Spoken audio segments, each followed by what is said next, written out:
Your girl Claudia Jordan. We are here to spill the tea and break down some of the biggest headlines in the news and on social media that's trending. If it's trending, we cover it. Now sit back, relax, and get ready to sip on this hot tea. Please welcome Al Reynolds. What's up, Al? What's going on, Claudia? I am good. I'm ready to get into these topics. And please welcome Armand Wiggins. Hello, Armand. What's going on, Claudia? You look good in that polka dot. Oh, thank you. I'm giving you 1940s teas, old Hollywood glam. All right, are we drinking today? You know what? I'm going to stop asking soon because I'm just going to assume the answer is going to be yes for the rest of these. Yes. Buttery Chardonnay. Yeah. Buttery Chardonnay, right? Baby. It's almost like a job requirement at this point because that's when the shows get a little extra spicy and extra kind of like borderline cancellation. But that's kind of what they're here for, right? All right. Absolutely. I'm going to need Armand to stop dressing like me, though. I mean, just what, Al? Every time I wear black, you want to put on something black. Like, it is giving twins energy. Okay. All right. All right, let's get into the show. We are celebrating Women's History Month here on TGIF. So we like to kick off tonight's show by honoring Black women who are trailblazers in R&B music.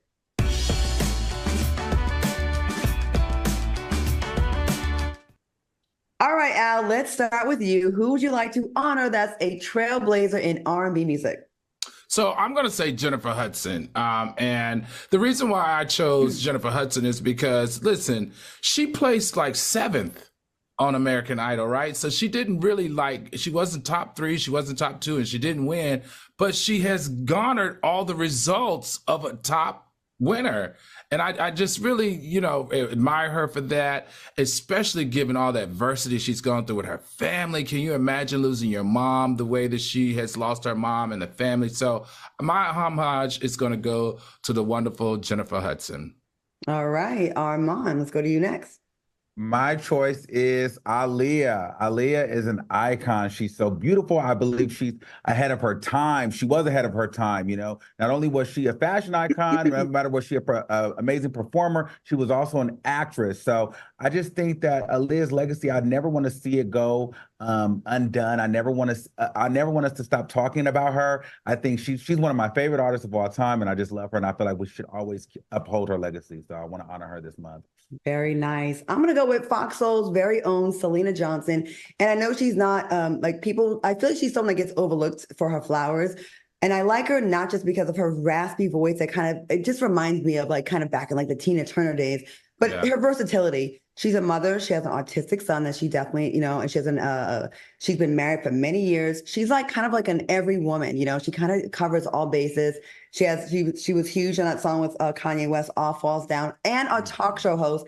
And I personally can say this, she's just a good person. Right. And I just feel like a lot of people fly under the radar a little bit more than others. And I think there's no reason that Selena Johnson should not get her flowers. I absolutely love her. So Selena Johnson, sis, I salute you for getting it all, keeping it all together, and giving looks as well. All right, let's get into these topics. During an interview, Usher revealed that he felt attacked and judged by his fans after he married his ex-wife, Tamika Foster. Now, Usher shared that he believes colorism played a part in the public scrutiny that he faced during their relationship. The singer is now married to Jennifer Goitia. What are your thoughts on this? Al, let's go to you first. See, I'm confused about this. I got to be honest because I'm trying to remember back at that time, right? And to be honest, I always thought Tamika was beautiful. I really didn't see her skin color. I thought the biggest thing that we used to talk about back then was her age. Agreed. Now with what's going on, it's only 8 years. So now if we talk about it, it's like, oh, it's no big deal considering how Dre is moving in these streets. But back then, the fact that she was 8 years older, that's what I thought me and all my friends were talking about. And, she just kind of came off at that time very motherly to him. So I honestly got to say, I don't remember the colorism conversation because in my circles, that wasn't anything that we talked about. All right, Armand, what do you think? You agree? Yeah, I agree with that. I don't remember a colorism conversation in regards to that, but I do feel like there's been a colorism conversation in regards to this new wife. People not really liking her. They're saying she looks like a man. They're saying she's not really pretty. And, so I don't really know what to make of that. I think she's beautiful. What do you remember, Claudia? I remember people being very mean to her because she was an older woman. Right. That's what I remember too. And that happens a lot in Black families. Like a Black mama does not want no woman that's older, looks few years older. I've definitely seen that, and I definitely know that is a fact. And I think she caught a lot of smoke, but I've gotten to know her, and Tamika is a lovely woman. She really Right. is. She And is. like, I hate that people were so rude to her. Like, she is the woman that Usher chose to marry. Why are y'all mad? Why do y'all get mad in the atmosphere out there when someone chooses someone to be with that is a beautiful Black woman? Mm. Again, I say this all the time. You're damned if you do, you're damned if you don't. Now he's with this white woman or whatever she is that people think that she looks masculine or whatever. And you're not happy with that. And now you want Tamika back. Like, which is it?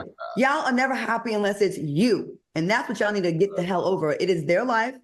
He's happy. And he's always liked an older woman. If you want to be Always. honest, he's always liked the older Mhm. woman. Always. And you know what, Tamika also, come on, if we're gonna be honest, Tamika's the one that raised his style level. Like, she was the stylist to the stars at that time and at the top of her game. So I felt like she had a huge influence on making him a fashion icon that he is today.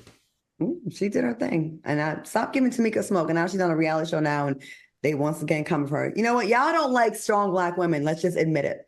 So we'll just say it, leave it there. All right. In fraudulent news, Brooke Foster, a mother in Cobb County, was accused of stealing over $100,000 from a girls softball team over a 2-year span.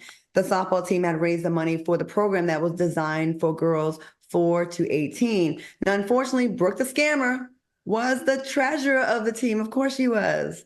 What are your thoughts on this scamming news, Armand? I feel like, white people always can get away with stuff like this. You know what I mean? Because you feel as though, let's put them in charge of the money. They're a part of the PTA and they're going to do great by the team. And they always end up getting over. They always end up getting over. A Black person wouldn't do that. That's definitely something a white person would do, for sure. That's because we never get those jobs as treasurer. Because they always think it's us. They always think, yeah, they're like, don't let the Black mama look after the money. Hold on, we scam now. No, we scam. Listen, I'm saying, when I saw this story and I heard it was in Atlanta and I heard it was a mother, I was just praying, please don't let her be Black. Please don't let her be Black. So I was kind of relieved to see that it was not a non-Black person that did this. But you know what's so sad? That 4 to what I think 16 is the age group there. That it's just so sad to see someone steal money from those little girls, because girls who play sports, and Claudia, you know this is where they get the reinforcement for their self-esteem. It promotes teamwork. It teaches women to respect protocol and little boys to respect protocol. And also it helps with their body imaging and obviously all of those things help with their academic performance. So I hope this doesn't jeopardize the team continuing to do what it does, which is create all of that for young girls. Well, and girls sports are grossly underfunded all the time. Like, people would complain about the WNBA. Like, it's just like all these women's sports, like they don't get the same attention in high school and college. We just don't get the same attention. And, that's where the money is needed the most. All right, yeah, moving on. President Biden's administration is considering slowing down electric cars by the year 2030 due to the weak demand. The administration said people still want gas cars. Now, the president is also aiming to reduce carbon dioxide emissions from gasoline-powered vehicles, the largest single source of greenhouse gases in the United States. All right, what are your thoughts? Are you team gas or team electric car? Or do y'all even have cars? I don't know if you guys have cars. I know, Al, you talked about you don't have a car, but what do you think about this, Al? Oh, so, I have tried out the electric car thing. I was really big on it because I was like, hey, I could save some money. I started it with the cars that I would rent. I would only rent electrical cars. But I'm going to tell you, electrical cars create a whole different stress in your life. And I think it has a lot to do with the charging.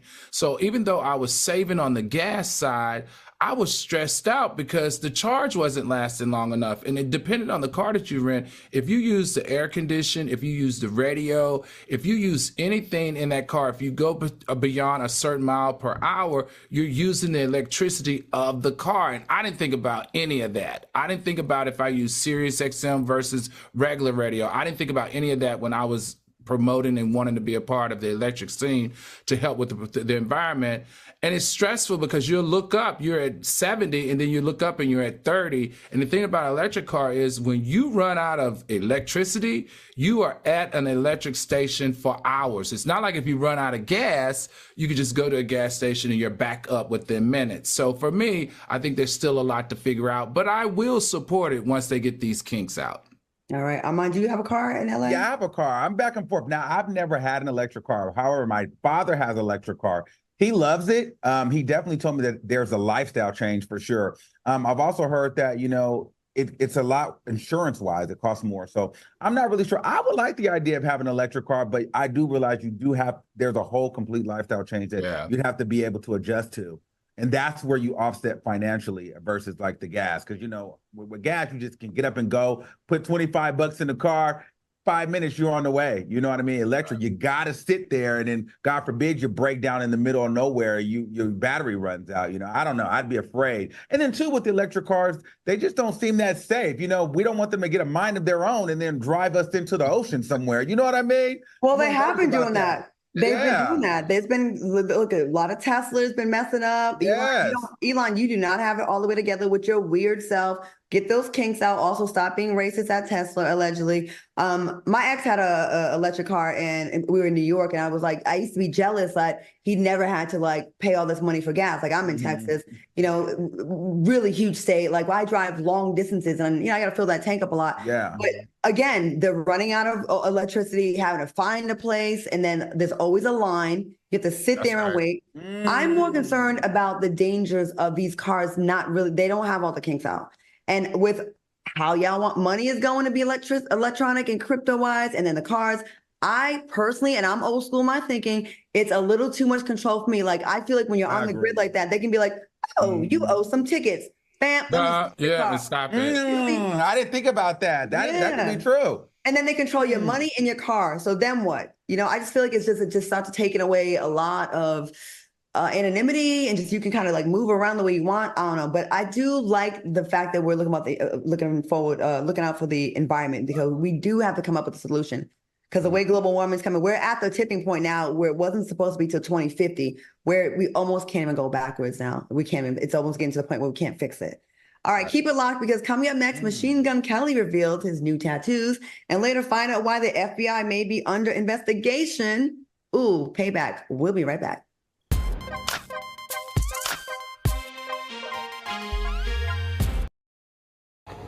Scene 103, take one. I thought we'd be on the same page about this, and we're not. How do I know the way I'm gonna respond to it? I want you to get the vaccine because I want you to be safe. What if you end up in the hospital? That's what I'm scared of.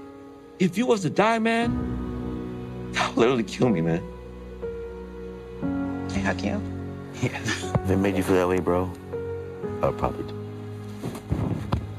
I love you too.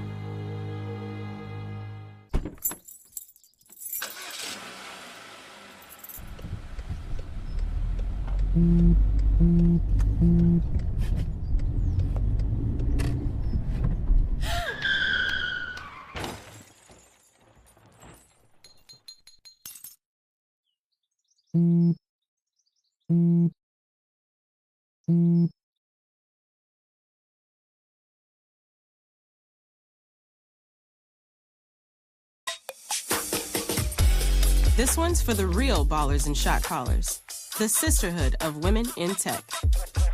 They're discovering cures, building apps, and programming the blockchain. They're CEOs, worldwide hustlers who can make it rain. They're tearing down the old boys club and seeing big gains. Because when women in tech come together, you know they make that change. Freedom. It's at the core of who we are. The freedom to live without fear, to jog where we please, to wear a hoodie. The freedom to breathe. Before we celebrate the freedom most Americans have, we must fight for the freedom all Americans deserve. Because all lives can't matter until Black lives matter.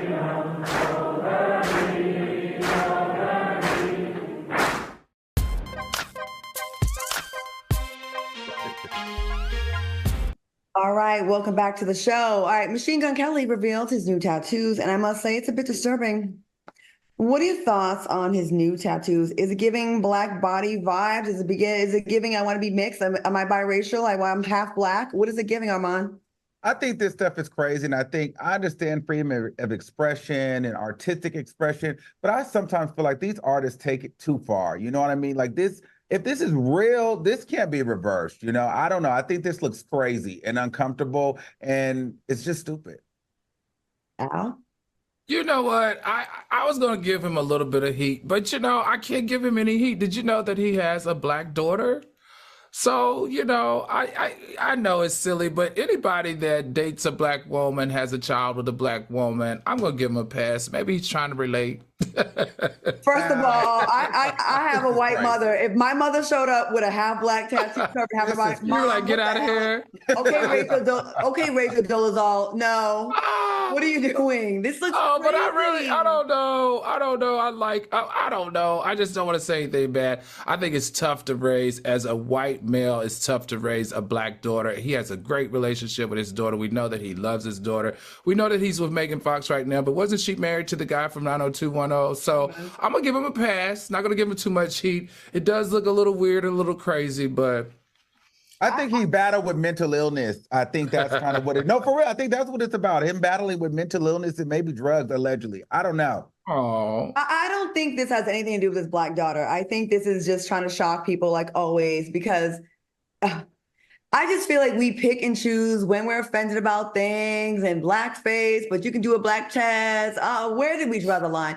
I just think it looks crazy, and to sit there and just get. Is it self-hate? Is he a self-hating white man to make his body black like this? yeah, maybe. Because if a black person did this, we'd say they were self-hating, they were trying to be whites. I don't know. I think it's this whole idea of artists being so edgy and so current and so new now, next and forward, and taking back what they want to do, and it's just stupid. Isn't in the inking hierarchy, the more that you can take as far as ink, especially black ink, over your body means that you're more of a man, or you're supposed to be bigger and better. So I think there's an inking hierarchy here that maybe he's flexing on. Now, I do love a man and some tattoos. My little ratchet side be finding it very sexy, and I am not opposed to a little neck tattoo. I'm like, ooh, that's kind of sexy, because it's like you're like a little rebel. But that right there, it's stupid. I'd rather you can do some other things to be manly instead of doing this. I still like it. I know Al, you don't like that. Be like anybody rich, Armand. You don't like that, Al. You don't like that. Armand, you're new around these parts, so let me just tell you. Anytime the man is rich, Al is going to like it. If he broke, Al's going to say, this is an outrage. Where is the outrage?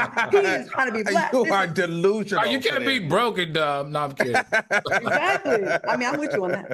All right, now Shaq opened up about his experience with loss, while encouraging Philadelphia Eagles star Jason Kelce to enjoy retirement. Shaq said, "What we had is what we got. You got the Super Bowl ring. People know who you are. Just enjoy, because again, I was an idiot. I've talked about it a long time. I love my whole family. I'm a 100,000 square foot house. I'm in a 100 square foot house by myself. So we have some regrets in his life. What are your thoughts on Shaq's transparency, Al? What do you think? We love Shaq's transparency, and he would know. Shoot, I mean, he talks about it a lot, like when he was with Shawnee and how he wished he had done differently. Look, Shawnee packed those kids up. How many was it? Like 5, and she left.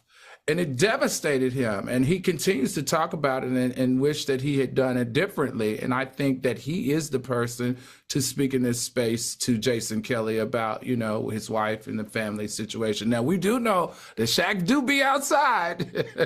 And that's the thing that we like about him. But I like this side of Shaq, where he's like, listen, let's learn from the mistakes. I made some, and let me tell you the truth surrounding it. So I was here for it. Have you ever experienced a moment of losing everything, Armand? No, I absolutely, and I'm sure if you live long enough, you will get, to that point. Yeah. But what I liked about this is the fact that I think cumulatively, men across the globe are thinking about, wow, our family, our future, our lives. So they're now trying to build back and build one another and put the pieces back together with family. And I think that men should be celebrated with that, because Men are now getting back into the homes and regretting the things that they have done to the women. Where are they doing this? Where are they doing? Please tell me where, and I will move. Do you live in the United States? Amar, do you live in the United States? Men don't cheat. Black men are fighting their way back home, and we are going to allow them to do so. That must be a gay black man thing. Ain't a straight black man thing. I don't even sound right coming out of his mouth right now. You guys don't do that. You guys did this to Mike Epps. You won't let the men live and learn. Let Shaq live and learn and guide his brother into victory. Oh no, we agree. We agree with you on that. We like that part. Let me just say this. I was having a conversation with my girls last night about how a lot of men, especially black men, because they're a hot commodity, every race wants them, right? Yeah. So I think they have this like air of like invincibility. Like, I'm never gonna get old. I'm always gonna be wanted. I'm always gonna be able to get the girl. I can get someone pregnant at 85 years old. There's no rush for me. So they still stay out in the streets a lot longer. But I'm gonna tell you this. I was just talking about this last night. I was out with my girls. If you go to the nursing homes, right? It's nothing. Here she go with the nursing homes. It's all men in diapers by themselves, and they all dragged and dogged women when they was hot boys and had a hairline. Now, when you crap it on yourself and you in a diaper and your toes are cut off, now you wish you would have kept your family together. I love what they're saying. I love what Shaq's saying. I love what Mike Epps saying. I just want y'all to get it sooner before you get the black toenails. That's all. Just sooner. I got the black toenails. But at least they're getting it. You know what I mean? At 70 years old. Yes. But they're coaching the newer generation, the ones after them now, like, to get it, right? Just pick your person and make it work. It ain't nothing out in these streets. Pick your person, right, Armand? You got your person. Pick your person and make it work. Or until you can get it together, don't commit to a marriage and, all of that. Ready. When you're not ready. But see, I feel like these guys are so young and they're so wealthy and they have everything at that moment. And some of them feel like they want someone in their corner at that time, but they're not ready for what that marriage. That's not fair, Al. You've been married. I'm talking about 20-year-old basketball players that are making $20 million. No. We can't justify that because you justified Drea being with that man. So listen, I didn't. No. You barking at the wrong tree. I definitely did not justify Drea being with that young man. Listen, y'all were both married on this panel, so we're not going to do that. Okay. I tried. He's a liar. No, I think you're Martin. I think you're missing the point. I'm not saying anything bad about being married. I'm saying young athletes, because you have access to so much. Look, women throw themselves at them every day by the dozen, if not by the hundreds. And I just feel like when you're young and you have all that money, your value isn't in maintaining a monogamous marriage. Your value isn't that one woman. I mean, because you just have so much going on. And so I just feel like for younger guys, and we talk about this in my family because I come from an athletic family, pro basketball, pro football.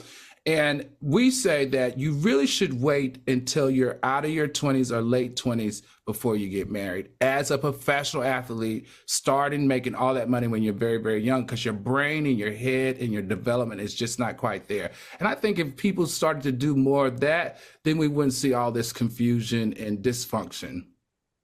Stop lying. I don't agree. Just tell the truth. If you ain't ready, don't force it. And then also don't wait too long, because like I said, we don't want you when you got the black toenails and you gotta eat only applesauce. Now you want to come, I missed you, the best thing in my life. I messed up. I should have married you 30 years ago. Yeah, duh.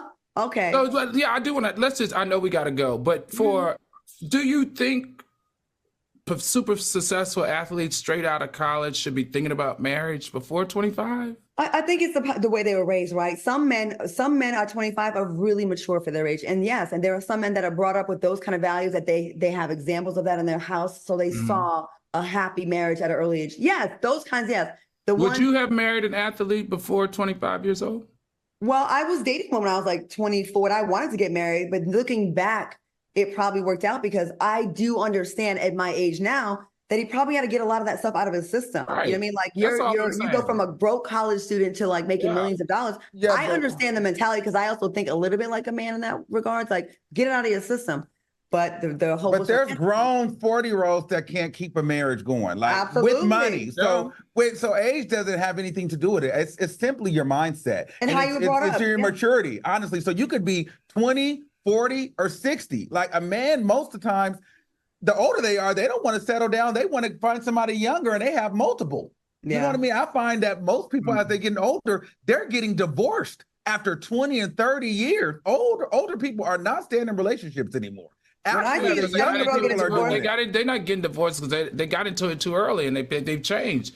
You're not the 25. When you're 40, you're not how you were when you were 20. You're not how you are when you were 30. Hell, you probably are different than what you were at 35. But okay, we got to go to the next thing. Go on to the next thing, Claudia. I think we're gonna dedicate. I would like producers. I would like for us to do some more relationship talk on this show. I think we should. I think it's something that everybody that's watching this can relate to. They can't always relate to celebrity news, but they can always relate to relationships. And that's hard. So I like we're gonna definitely come up with a segment for that. Switching gears, over the past few years, we have noticed a spike in rap beef, specifically Nicki Minaj versus pretty much every the female rapper, Lotto versus Ice Spice, Meek Mills versus Drake, you name it. Would you guys say the fans are the reason behind the rap feud? Do you think they kind of keep things going because of social media? Armand, what do you think about this? Or is it them?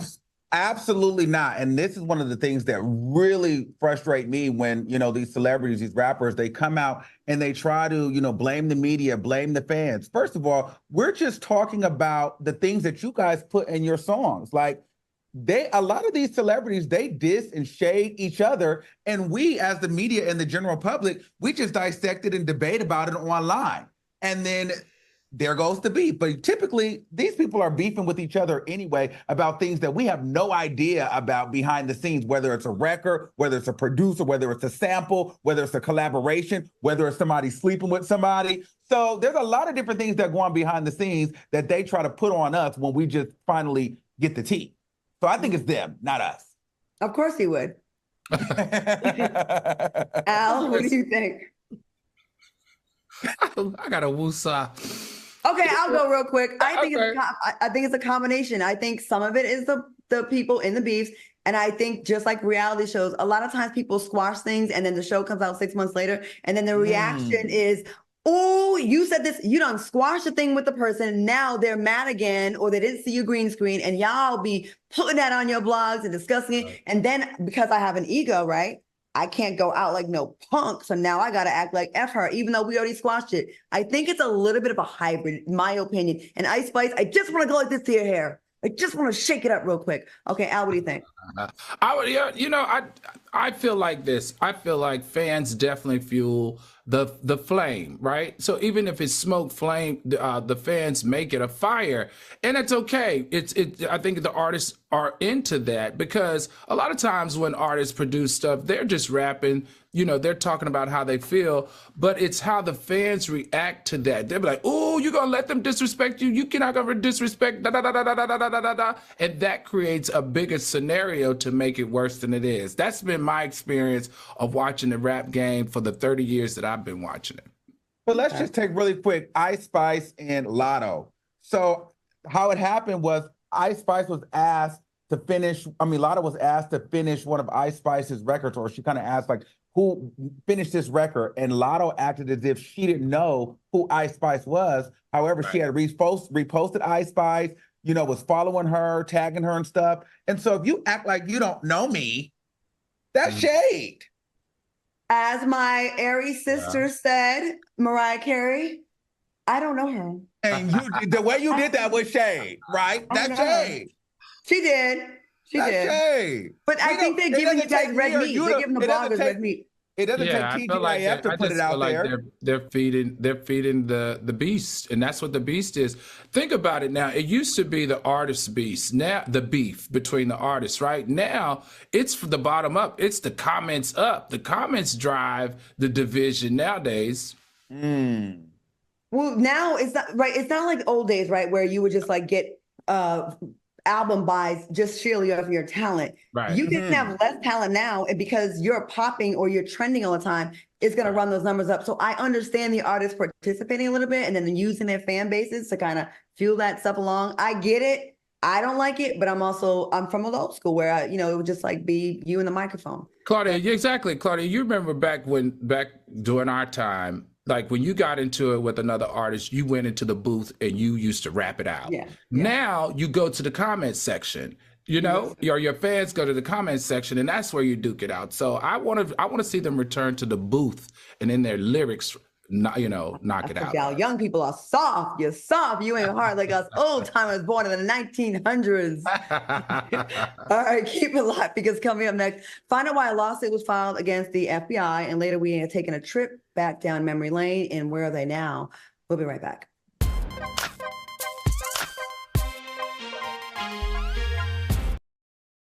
Please welcome Al Reynolds and our new official co-host, Armand Wiggins, who has brought lots of fire to the show. TGIF. To be here, being unapologetically me on a platform like this, I'm happy to be here, and I can't wait to make magic with you guys. Every weekday. I knew you were the right person because you make me want to be better as myself. So thank you for that. On Fox Soul. You're going to get graphics from time to time. That's part of being part of the TGI family. When I got the opportunity to get her, there wasn't no choice. I told myself, I'm gonna take custody of my daughter. It's my baby. That's what we're supposed to do as men. Take care of our home, build a foundation, you know what I'm saying? Love, our money, she's my purpose. I'm here to walk with her, hold her hand until she can walk alone. Ain't nothing like being a father in this world.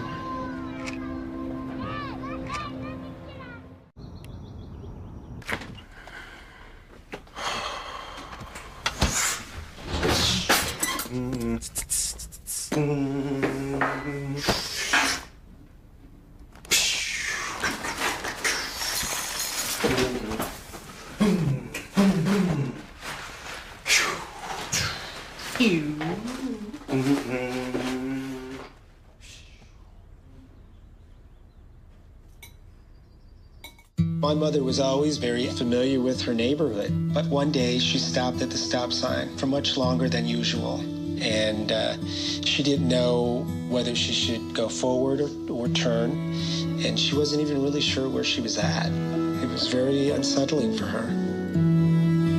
I felt so much better after my son told me, "Mom, I don't want you to worry or be afraid. I'll be there for you, and we'll figure it out."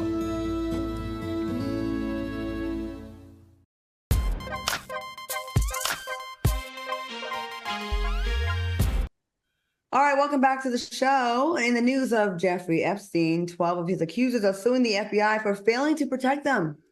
The firm that filed the complaint said the FBI has turned its back on survivor victims, and this lawsuit seeks to hold the FBI responsible for the failure to act when it absolutely should have.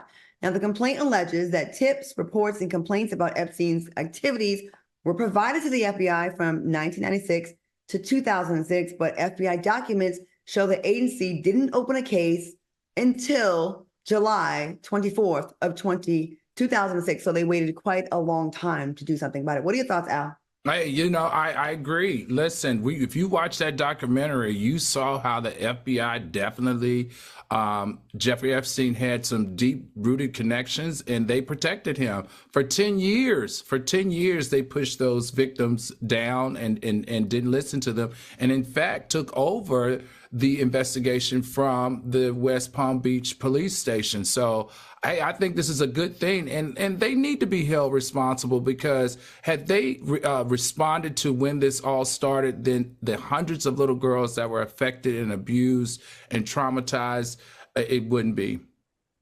Okay. All right. Armand, what do you think? Yeah, I totally agree, because I just feel as though now we're in this era where everybody is going to get exposed. So from this Epstein to Diddy, law enforcement, so anybody that has anything to do with this kind of stuff, they're going to be getting exposed. And I believe, they should, because these people have too much money, and they're being able to infiltrate our justice system, our government, and it needs to end. It's scary, honestly, because it makes you feel as though like you have to cooperate with this kind of stuff or you won't be safe, So I think that this definitely needs to happen. It needs to be pulled off, I feel like it's a dam that had a little crack in it, and we try to patch it up, but we need a whole new dam. We need a whole new system, because they're too embedded in the system.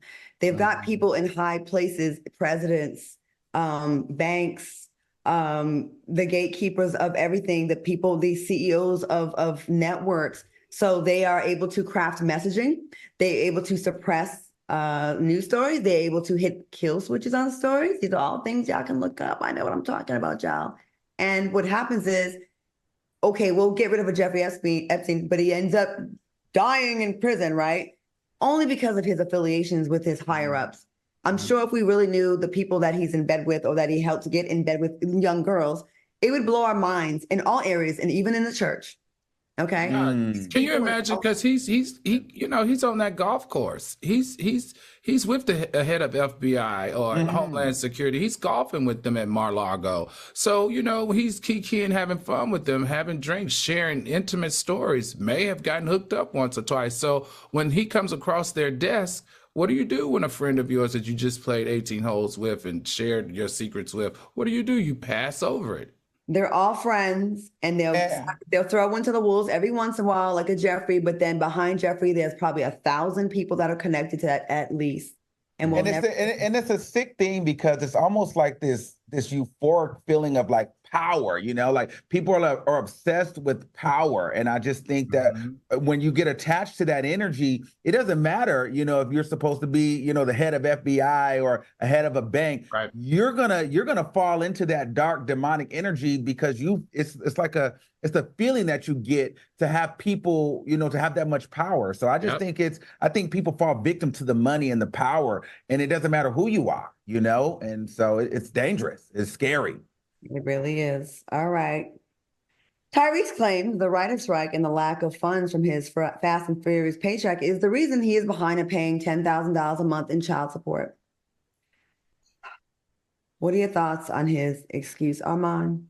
I'll let you go because I know this is your best friend. I like Tyrese, so I'll let you guys go. What do you like? You like him as a singer? Honestly, I miss old Tyrese. I don't like this legacy that he's got going on now. You know what I mean? I don't like the mental illness. I don't like the breakdown. I don't like the crying. So what is it that you like about him again, Armand? Just love, Tyrese. You think he's cute, probably? No. Tyrese was that guy back in the day. I just hate for a black man like this that you've looked up to, that made great music, was a great actor. I love the Fast and the Furious series. Like, I loved everything about Tyrese. He was one of my black heroes. He looked amazing. He was a great guy. And I just hate that his legacy is starting to take a turn and we're seeing him in a different way. And it's unfortunate. Well, you know what? The legacy didn't take a turn. He took the turn, yeah. It's like self-inflicted. Al, what do you think about maybe he's mentally ill. Everyone's mentally ill. Everybody We're mentally ill. Hello, Armand. Welcome. You're on a panel. Not kidding. I'm with you, Claudia, and there's a part of me that agrees with you too, Armand. Like, he was a great actor. He was a singer that crossed over to acting. He got on one of the largest entertainment platforms, Marvel, made great money. However, we're not talking about how good he sings. He's on tour. Why aren't we talking about your tour, Tyrese? We're not talking about his upcoming roles. We're talking about his personal life, and that's the part that's eroding his greatness, in my opinion. And the thing that really hurts me the most about this, you arguing with the mother of your child about support payments so that that child is safe, so that that child is fed, that child is housed, and that child goes to a good school. What type of feeling, Tyrese, are you creating in your child about you? That's the part that I'm like, where's your disconnect? Now, you can fly to Dubai, stay in a great ass suite in a hotel, which we all know to get over there is half of your monthly child support. That's $5,000 just to get over there. And if you take somebody with you, that's another $5,000. Like, what are we talking about here? And what are you saying to your child by saying, listen, I can't afford these payments to make sure that my child is fed, housed, and goes to great school, but I can travel and I can buy my girlfriend cars and I can buy my wife this, that, and the third. I don't know. It's the messaging for me that's just not right. Tyrese, we've had our issues because I've not coddled you on this show, and I actually call you to the carpet because I do think I remember when I saw that smile and that heard that voice in that Coca-Cola commercial years ago. Was it Coca-Cola? Yeah, it was Coca-Cola, right? years ago. Like, listen, we all were rooting for you, like Tyra Banks' voice. We were all rooting for you. But then you just started getting weird. Like some celebrities, I feel like they should not be on social media because I feel like before social media, you were sexy, you were interesting, you were like that dude. We were like, people would go crazy for that dark chocolate, that white smile, that beautiful voice. And now you're a meme on the internet.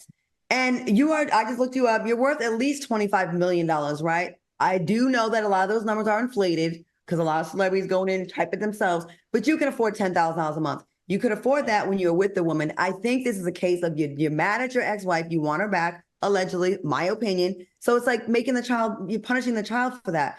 You've done so many Fast and Furious movies. You've done so many other films. You tour. I know, listen, I book tours and I know ballpark figure of what you make a night.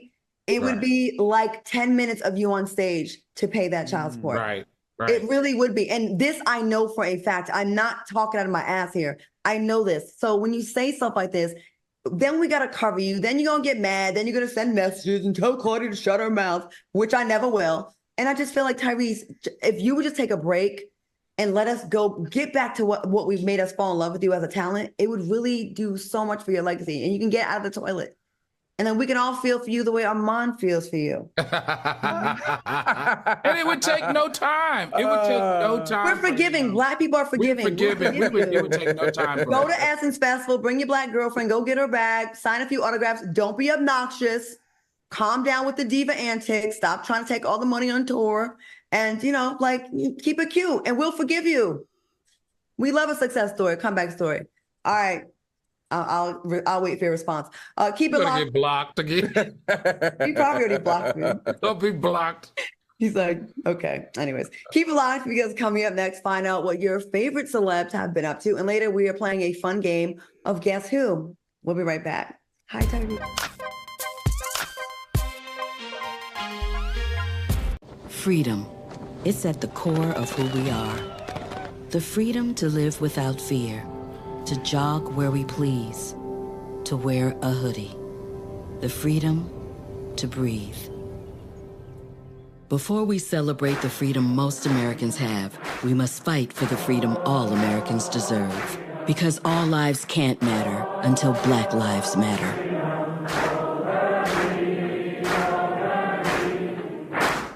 Please welcome Al Reynolds and our new official co-host, Armand Wiggins, who has brought lots of fire to the show. TGIF. To be here, being unapologetically me on a platform like this, I'm happy to be here, and I can't wait to make magic with you guys.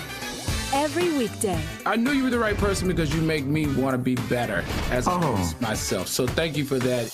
On Fox Soul. You're going to get graphics from time to time. That's part of being part of the TGI family. This one's for the real ballers and shot callers, the sisterhood of women in tech. They're discovering cures, building apps, and programming the blockchain. They're CEOs, worldwide hustlers who can make it rain. They're tearing down the old boys club and seeing big gains.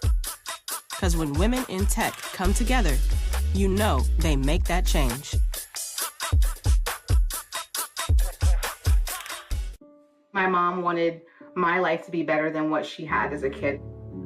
When I became a mom myself, I feel like my whole world changed. You don't have to be a climate scientist to want to protect the earth. You always want the next generation to have something better than what you had.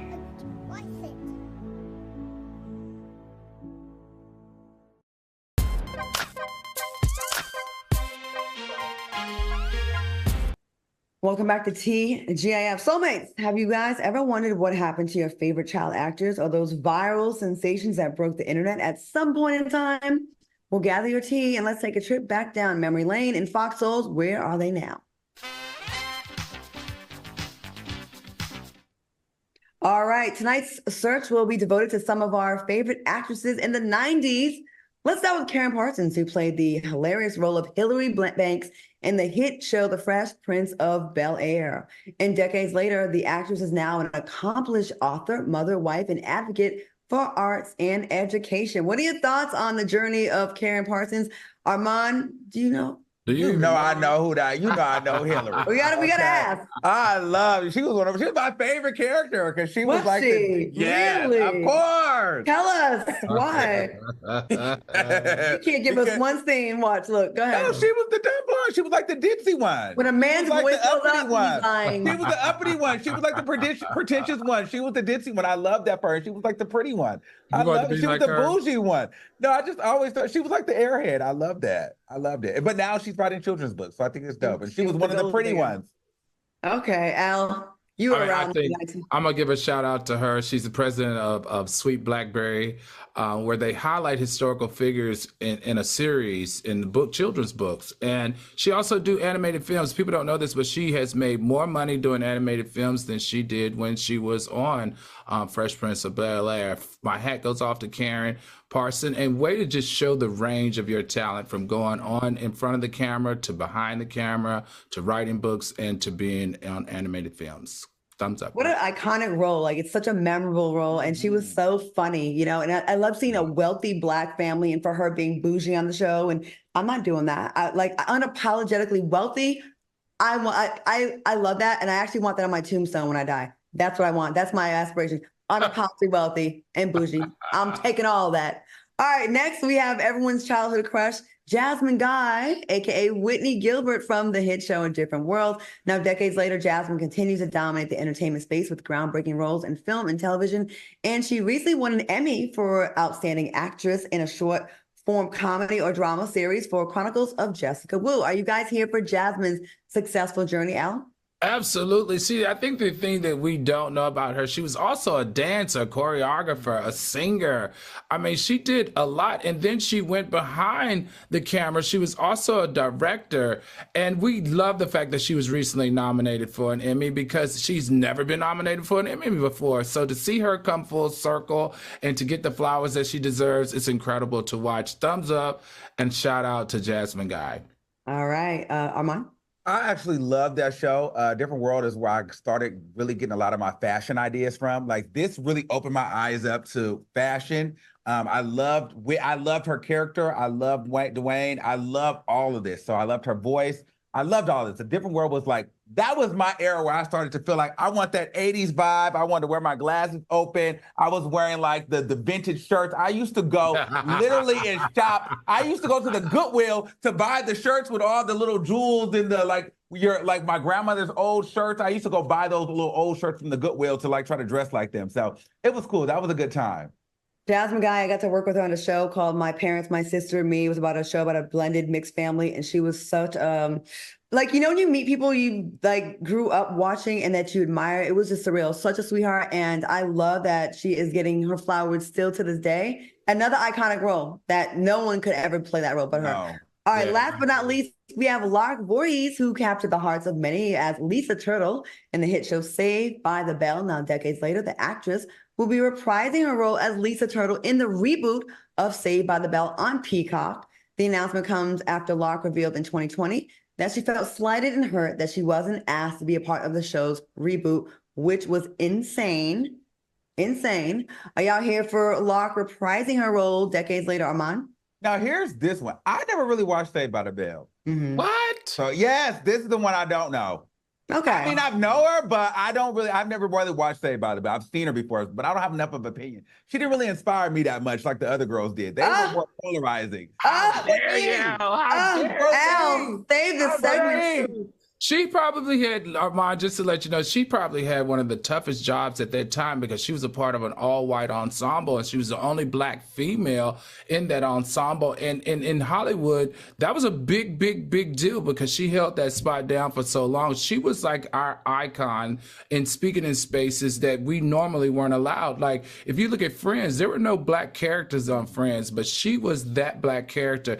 The sad part for me, and the other part that I really respect her, at least is that Lisa also had a mental disorder. She had what was called schizoaffective thought disorder, which made her present as a schizophrenic and as a polar, being bipolar. And she talked about it on Dr. Oz.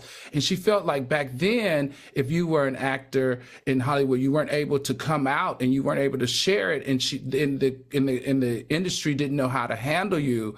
But that was what she battled with the most. And that's why she wasn't invited back for the reboot at first. So this woman right here gets an extra thumbs up and an extra shout out for me for not only being able to juggle your mental illness, but also just being able to show up every day at work and do a great job, because you definitely inspired and motivated a lot of people of color, in my opinion. Shout out to Lark Voorhees, because I had to be tough it's already tough to be an actress and to be a Black woman and a brown skinned chocolate, beautiful Black girl in that time. So to be able to have to battle with, to be successful in battling with mental illness, shout out to you, sister. I'm glad you. And I'm sorry, I called her Lisa. Her character was name. Lisa. Her name is Lark. Lark. All right, keep it locked, because coming up next, we are playing a fun game of Guess Who. We'll be right back.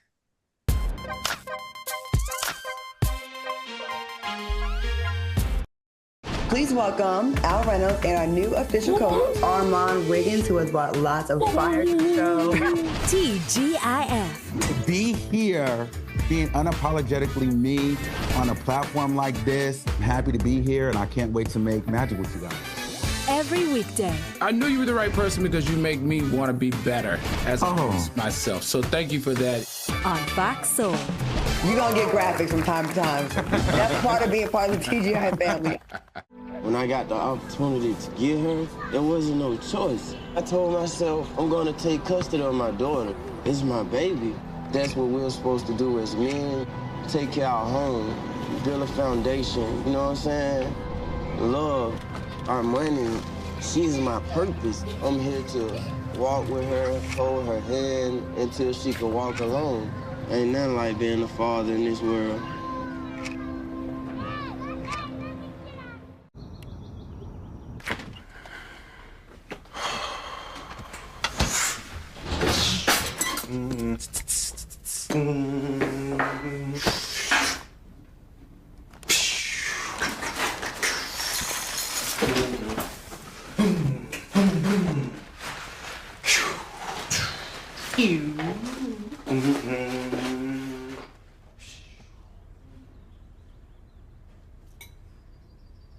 My mother was always very familiar with her neighborhood, but one day she stopped at the stop sign for much longer than usual, and she didn't know whether she should go forward or turn, and she wasn't even really sure where she was at. It was very unsettling for her. I felt so much better after my son told me, Mom, I don't want you to worry or be afraid. I'll be there for you, and we'll figure it out.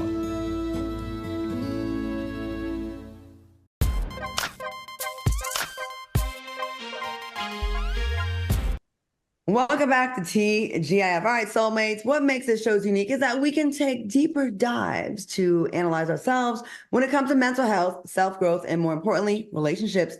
So what do you think are some of the top 3 disadvantages of dating yourself? What would your people that you left in your past say about you? Like, let's start with Armand. Disadvantage of dating you. I think that I'm a little bit I'm very flirtatious, so I'm a flirt. Like, I literally flirt a lot. I lose interest quickly, and I change my mind a lot. Oh, God. I mean, it's not that bad. I just feel like, you know what I mean? Like, I'm very friendly. So, like, if I was with you, Claudia, or Al, I'd probably flirt with you guys. But that's just what I am. I flirt with everybody, and I think that people. So while you're with us, you be flirting with other people.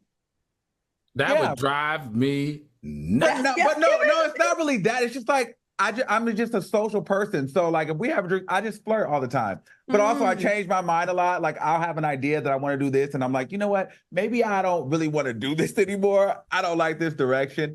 And then 2, I'm a very affectionate person, so I need a lot of attention. I love a lot of affection. I really love to kiss and touch and hold and cuddle and do all that stuff all day long. And if I don't get that, flirt with somebody else. If I don't get that though, then I start losing interest. You know what that sounds like to me, Al? It sounds narcissism. It sounds like we didn't need 3 things. I think it could have just said for the streets.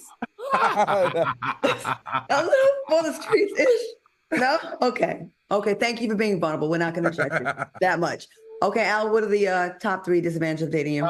For me, you guys already know one of them. I work way too much. I have like 4 or 5 jobs all the time because I'm a provider. I'm afraid of never being able to provide for the person that I appreciate and honor. So number 2, I think I'm an overthinker. I overthink a lot of stuff. Like, so for me, Armand, I would overthink your flirting. You couldn't say to me, oh, I'm just flirtatious and I'm flirting. No, I'll be like, oh no, you being disrespectful. That's not, that's not cool. You with me, you need to honor your man. So I overthink stuff like that. And the last thing for me is if I'm attracted to you and I'm with you, I require a great deal of sex and affection. It doesn't have to always be sex, but I like the fact that if we're sitting beside each other, we're holding hands, or your hand is on my lap or on my leg, or I'm showing some type of affection. I'm very kind of affection driven. So I think those are disadvantages. It's the Gemini in us, Al. We have similar traits. Yeah. While you were playing. All right, mine are, let's see, let's get them up on the screen. My disadvantages, character flaws. Now that means I'm not that tolerant about character flaws. I think there's a difference between a mistake and a character flaw. Now a mistake, I can 1000% be tolerant and get over a mistake. And I think you can talk out just about anything. But when it's a character flaw, I feel like there's no coming back from it because I'm not one of those delusional women that think that I could change anybody. I don't. I just accept it like, okay, they're just like that. So I'm out. So I kind of tap out really quickly. If I see a character flaw, I'm like, nope, I know that's not going to work for me. I know what gets on my nerves. So I'm out of here. And if I see you out, it's like I never even saw you before in my life. There's no compromising? No. Wow. Well, I've done it before and then I've been burnt I've been burnt before, you know what I mean? So as I'm getting older, I don't have that much time to waste. I'm in the 4th quarter. Well, the end of the 3rd, I think. Works too much. Same thing. I feel like a man would feel a little bit like, damn, like again, okay, you can't make this. Until I feel a security of being in a partnership with someone where we're splitting bills, I feel like I have to because I don't really have a safety net. I don't have rich parents. I don't have a retirement plan. It's just me. And I pride myself on not needing to be a burden to a man. I never want to be that. Unless he's my husband. And spend too much time on the computer. That's something I have to admit. It was hard, but I wanted to be honest. I do know that my ex definitely felt a way about me always being on the computer and felt like he was being ignored. So I think because of the nature of my job, I have to always know what's going on. So I'm always like, and that's my excuse. But then sometimes I just go down rabbit holes that has nothing to do with work. So I have to just admit, take that L. I got to be honest. All right, that was fun. We'll do more of these again. Yeah, okay, in honor of Women's History Month, we're going to test your knowledge of some dynamic women who have taken over the media. Are y'all ready to play Guess Who? Let's go. Yes.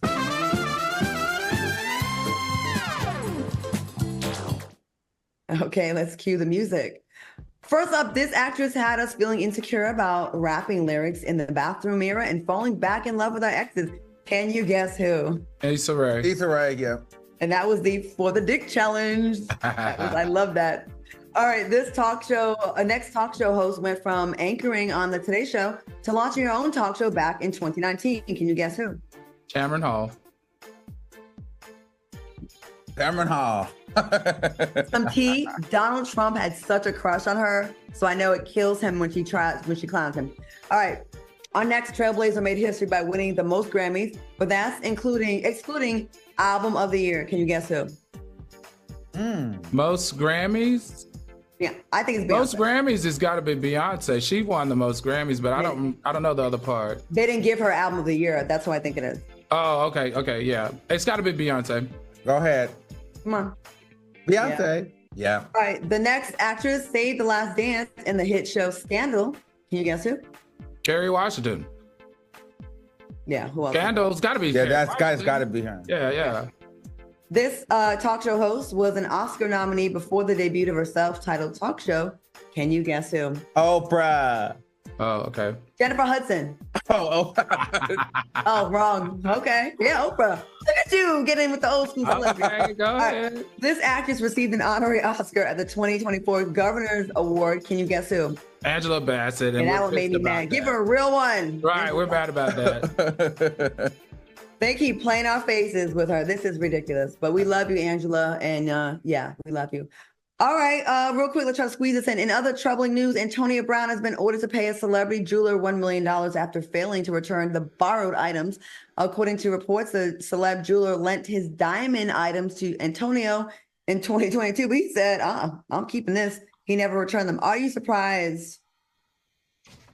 Absolutely not. Yeah, we're not surprised. We're more disappointed. He reminds me of like Tyrese. Come on, bro. You're way too attractive. You're way too successful. You really don't have to use these Kanye West antics. Get it together, turn the page, and we will take you back in because he's very likable. Okay, Armand. I same thing Al said. Antonio Brown is just too talented, look too good to be acting like this. He looks great, and he's a waste of talent. I'm sorry. Know, you trashed Keisha Cole the way you went in on Keisha Cole and was real dusty about it. You giving scrub energy. I used to be a rider for you, but now I think you're just crazy. Give that man that jewelry back. Bum behavior. I want to thank my co-hosts, Al Reynolds and Armand Wiggins, for joining me tonight. Thanks for watching us on YouTube. Stay tuned for Fox Soul Face Off. See you back here tomorrow. Bye. All right. Have a good night, so man. Bye.